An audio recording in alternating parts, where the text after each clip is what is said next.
Welcome to the Narrowing Path, walking the spiritual walk. My name is Steve Van Eiderstein. Thank y'all for joining me again and finding your way to the podcast to read today's daily meditation from James Allen's Daily Meditations. This will obviously be for July 22nd.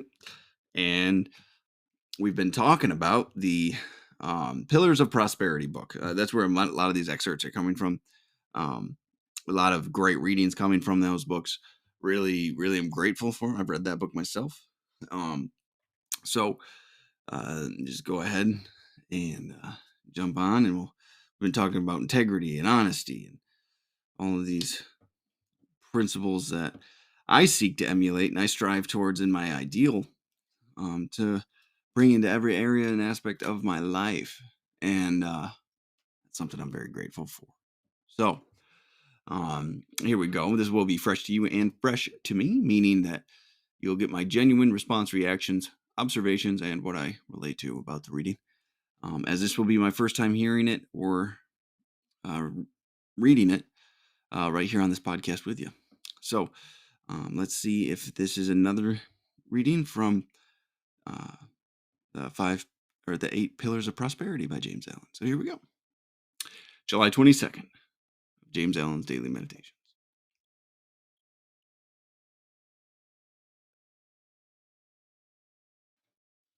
Strong men have strong purposes, and strong purposes lead to strong achievements.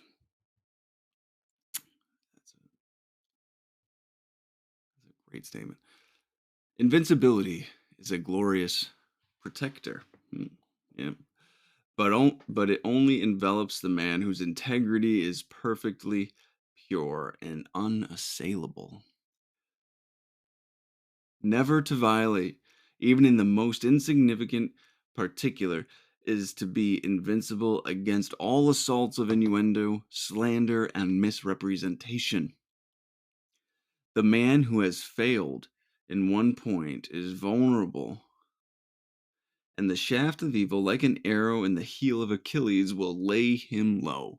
Pure and perfect integrity is proof against all attack and injury, enabling its possessor to meet all opposition and persecution with dauntless courage and sublime equanimity. No amount of talent, intellect, or business acumen can give a man that power of mind and peace of heart which come from an enlightened acceptance and observation of lofty moral principles. Moral force is the greatest power. Yes, this is I'll just say that this is another subcategory. If you read the Pillars of Prosperity, there's integrity is one of the first 4, and from integrity, integrity is made up of 4 sub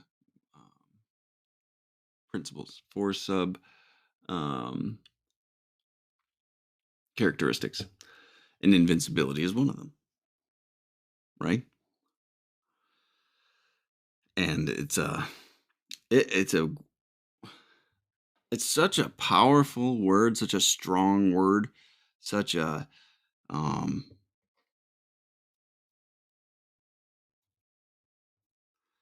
know how to say, such a commonly used word. And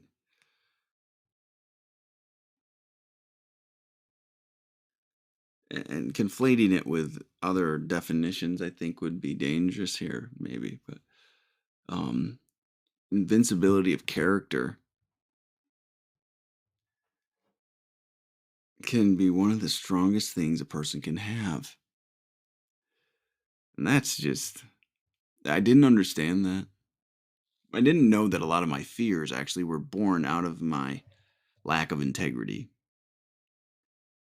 I was putting myself in a position to be found out. I was putting myself in a position to be guilted or shamed. I was putting myself in a position to hate myself because of the actions I was taking and the behaviors that I had. I didn't realize my moral failings. Be careful about how I say that. I didn't realize that my lack of dedication to my to a more so a moral code that served a power greater than myself was causing the shame, guilt, and fear and the unmanageable life that I was living. Like superficially, I knew it in some ways, right? I was borrowing money I couldn't pay back, which was a lack of honesty, and I was manipulating people for things and places to stay, and so there were some very obvious ones, we'll say, but the rest of it I didn't know. The subtle ones of how I conducted myself in my personal time,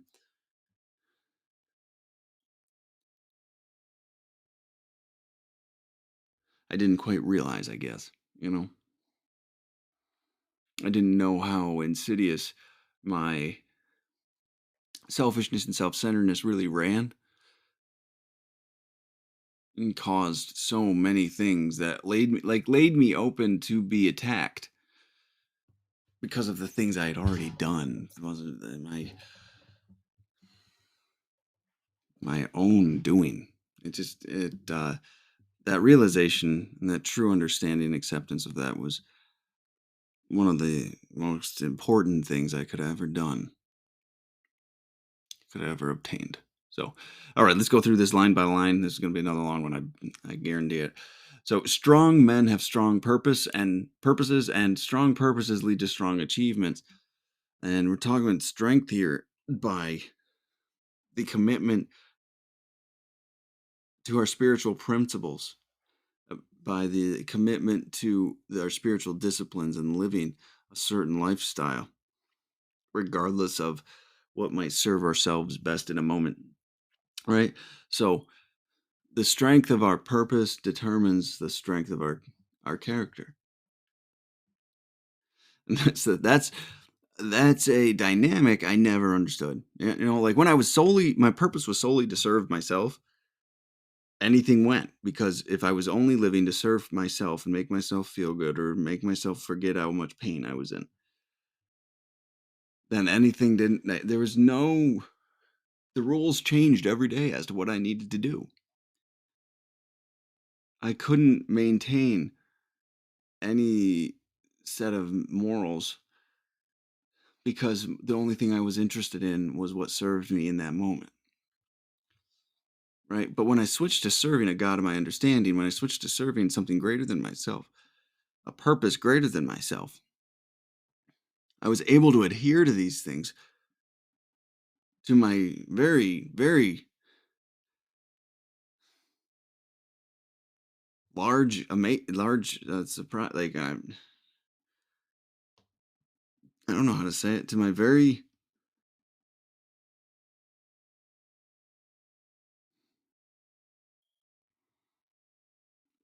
I'm at a loss for words right now. I just couldn't believe it. I could not believe it. So, strong men have strong purposes, and strong purposes lead to strong achievements. You know, your ability to achieve things in life and to be prosperous and to be a man of significance and influence really comes from the purpose that you serve.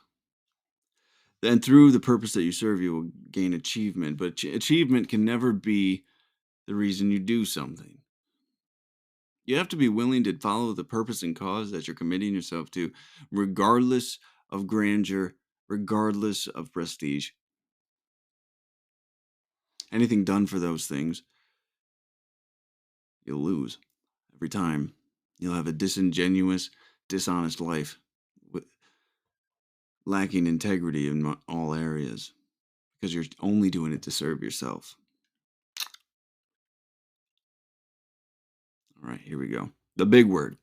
Invincibility is a glorious protector, but it only envelops the man whose integrity is perfectly pure and unassailable. And so invincibility really is a byproduct So many of the so many of the things that we think are should be the target in life, they aren't. Happiness, contentment, joy, love,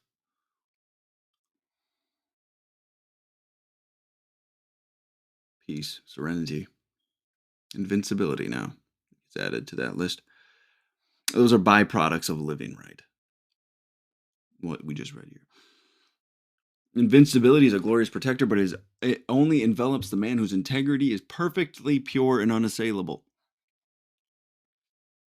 When you know you have taken the right decisions, when you have done the right things, when you have done right by every man and woman and child you have come in contact with, right?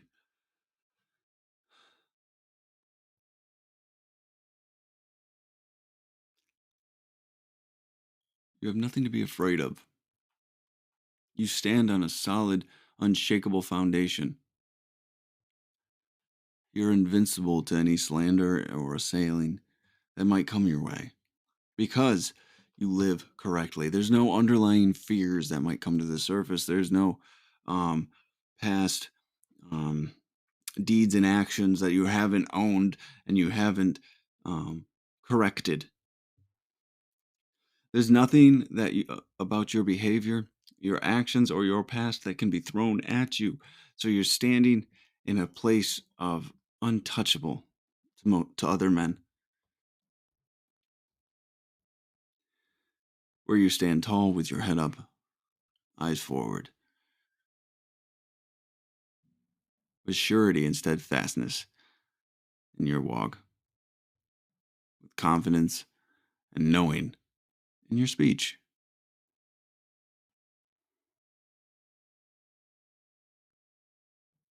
It's a pretty amazing thing to conceptualize, to believe is possible to be achieved, you know. And the thing is, when you get there, you won't know it. I've had times in my life where I could stand there toe to toe with anybody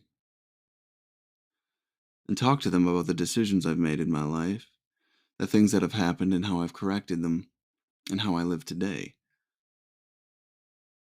And there was nothing that could be said to knock me down. There was nothing that could be said to touch that button of insecurity or fear. You feel enveloped and protected by, some would say, the God of your understanding because of the life that you're living. Your actions and behavior have allowed yourself the ability to stand tall. And that's an amazing thing. That's something so many people want to be able to do. So, all right. Now, second line of the body of this thing. There's so much good stuff in here. I'll try to keep it under 20 minutes, probably 19 something, but under 20. Never to violate, even in the most insignificant particular, is to be invincible against all assaults of innuendo, slander, and misrepresentation.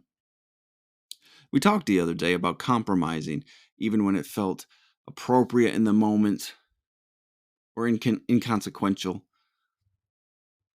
and how still those moral compromises will show up to bite us. It leaves us vulnerable to fears and insecurities and attacks. Because I think that reading also said that the only way we can actually achieve this is by, well, I mean, exactly what this is saying, the pure and unassailable integrity, right? So when he says here, even the most insignificant particular is to be invincible against all assaults of innuendo, slander, and misrepresentation. That means everything matters, and you do everything according to your spiritual principles. Not 90%, not 70%, not 50%, not 99.99999%, but everything. Everything. And you'll get invincibility, and you won't even know it. Like I said, you won't even know you have it. You'll just be standing a little bit straighter one day. And most of the time after it passes or something happens or you Look in retrospect, you find it.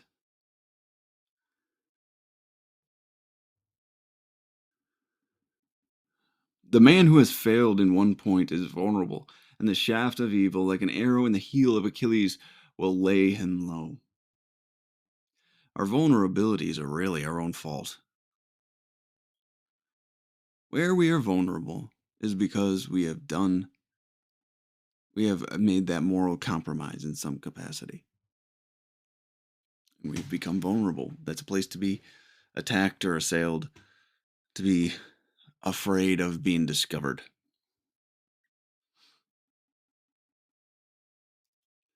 Pure and perfect integrity is proof against all attack and injury, enabling its possessor to meet all opposition and persecution with dauntless courage and sublime equanimity. I'm going to look up equanimity for us again. I always do.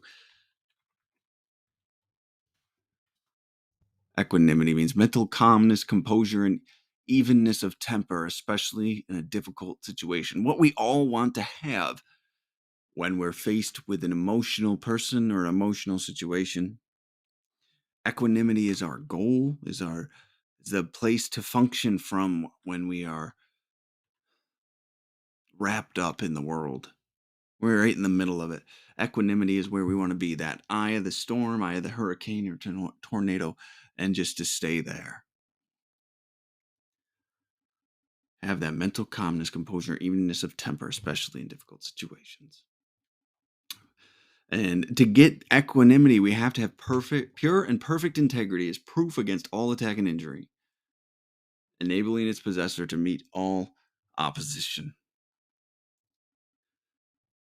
persecution with dauntless courage and sublime equanimity.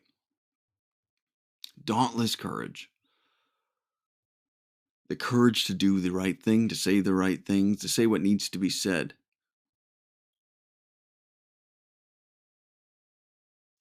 It's pretty incredible. And it all comes from living right. Isn't that amazing? These things I wanted so badly. It just comes from living right. It just comes from practice some honesty, some love, some forgiveness, having some courage, hope, some faith, having some integrity. And I get, as a byproduct, everything I've ever wanted. Can you believe that? I didn't. I didn't until it happened to me. And I haven't been in the grand scheme of life, I haven't been living this way for very long, only 5, 6 years. So who knows how good it can be? That's the thing with this too. The longer we live it and perfect it and realign ourselves and correct ourselves through living and experience, the better our lives get, the better our perspective gets, the deeper our understanding becomes, and we find freedom to a level we didn't know was possible. I keep saying that because it's just such a beautiful thing. All right. All right. So, no amount of talent, intellect, or business acumen can give a man that power of mind and peace of heart which come from an enlightened acceptance and observation of lofty moral principles.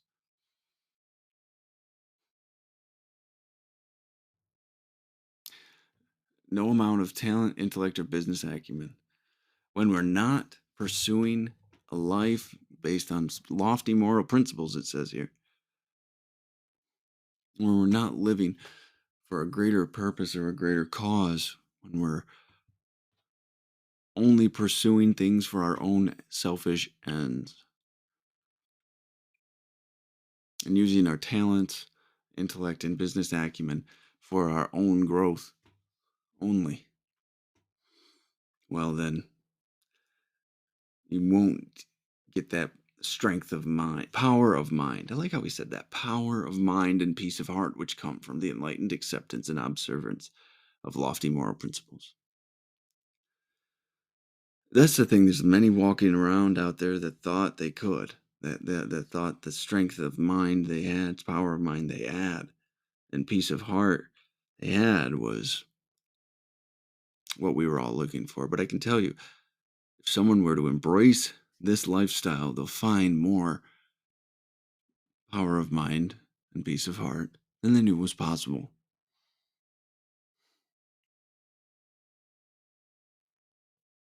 You don't, I didn't know until I went and I had the faith to start living this way. Just like most don't know until they actually stride, take that first step out and have some faith. Shoot, we're over 20 minutes already. Sorry, guys.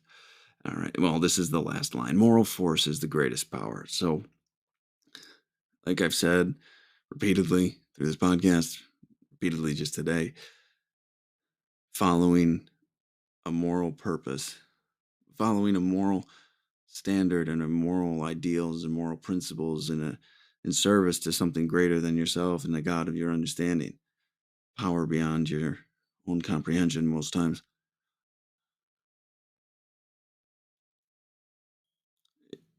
gives everything we want. And it gives it in ways we didn't expect. Because when you humbly approach living this life for the right reasons and solely for the right reasons and have faith that what will happen is right, be blown away. Might not be right away, but eventually you'll look back and go, I didn't even know this was possible. So, all right. Well, I'll wrap it up. Thank you all for joining me today. A powerhouse of a reading. Just something that just an incredible excerpt again from the 8 Pillars of Prosperity.